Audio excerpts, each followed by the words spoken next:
Ici, nous trouvons à Gouville-sur-Mer, ville littorale. La communauté de communes est composée de 48 communes, 51 000 habitants. On a 11 communes littorales et qui représentent 25 km de gestion du trait de côte. Nous avons des traits de côte qui sont relativement, ce que j'appelle, très vulnérables dans le cadre des coups de vent que l'on a au niveau des différentes tempêtes. La problématique que l'on a, c'est qu'on a eu quand même depuis un certain nombre d'années des maires avec leurs communes littorales qui ont essayé de faire en sorte de protéger leur littoral. Et donc à partir de ce moment-là, il y avait ce que j'appelle une certaine individualité où chacun essayait de faire pour le bien. Et là, on s'est dit pourquoi pas se regrouper. Et donc à partir de ce moment-là, eh bien, on a créé ce comité de pilotage et ça a été un peu la genèse aujourd'hui peut-être de ce projet Entre deux Havres.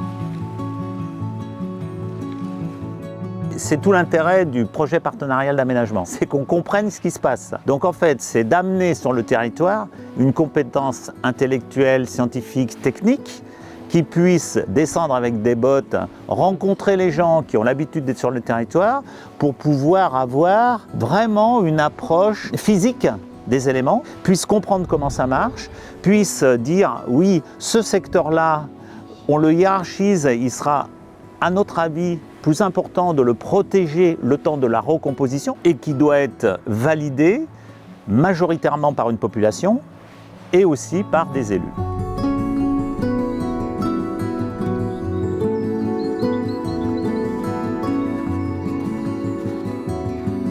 Un des outils, c'est le projet partenarial d'aménagement. On échange en permanence avec les services de l'État pour voir comment on fait avancer ce projet-là.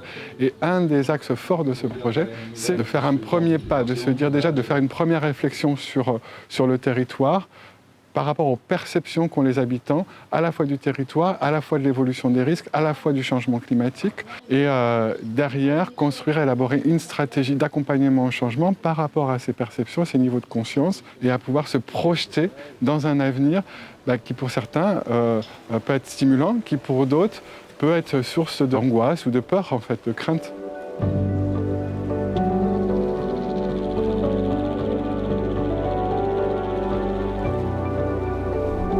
Dans le cadre de ce PPA, on doit accompagner la communauté d'agglomération dans effectivement la construction d'un dispositif qui pour nous est un peu nouveau, puisque le retrait du trait de côte va effectivement faire disparaître certains fonciers et il va falloir trouver des fonciers pour accueillir les activités. Précisément, dans le cadre de ce territoire, 3 opérations ont été identifiées. Il s'agit de 2 campings, dont celui qui est derrière moi, et du groupement interprofessionnel conchylicole, qui vont être effectivement attaqués par le retrait du trait de côte. Alors nous allons, dans un premier temps, étudier les besoins que représentent effectivement en foncier ces activités et nous allons ensuite identifier les sites qui seraient susceptibles de les accueillir et bien sûr de les accueillir dans la durée parce que le territoire est bien sûr soumis à cet aléa de retrait du trait de côte.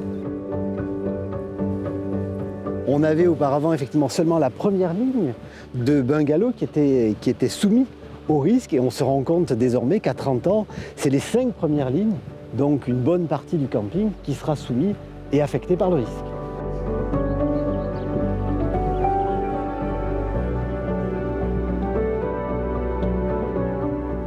Cet arrangement nous a bien protégés en début d'année avec une forte marée et une tempête aussi importante. Le temps d'étudier la relocalisation du camping.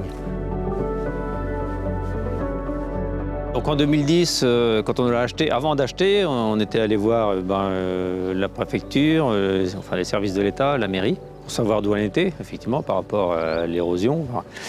Donc à l'époque, on nous avait dit non, il n'y a pas de souci pour l'instant. Donc on a acheté en 2014 une grosse tempête avec une grosse marée. Là, on a vu que effectivement l'érosion a attaqué. Et en 2019, rebelote. Là, on s'est posé des questions. Tout le monde a compris qu'il fallait protéger cette route. Aujourd'hui, notre inquiétude, c'est de savoir où on ira. C'est la question qu'on se pose. Donc nous, on demande effectivement d'être, pas fond de mer évidemment, mais rester bord de mer avec un accès direct à la mer. On est dans l'inquiétude, mais on se sent accompagné. Et c'est très important.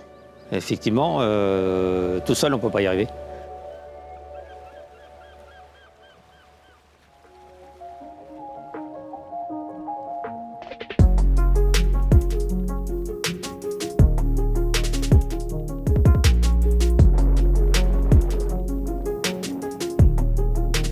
Et cette balade à vélo, finalement, elle a permis de questionner cette épaisseur littorale avec des sujets qu'on peut aborder en transversalité.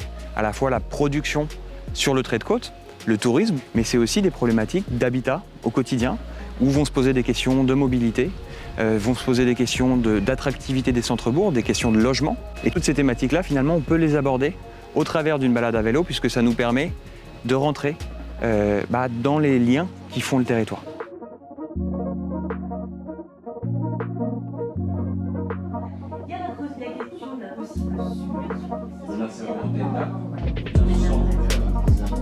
Mais globalement, aujourd'hui, on a réussi à construire un collectif qui travaille ensemble sur un projet qui est commun. Et donc, on regarde tous ensemble dans la même direction et ça permet aussi de se rassurer sur les opportunités qu'on peut avoir face au changement climatique pour construire des futurs qui soient désirables.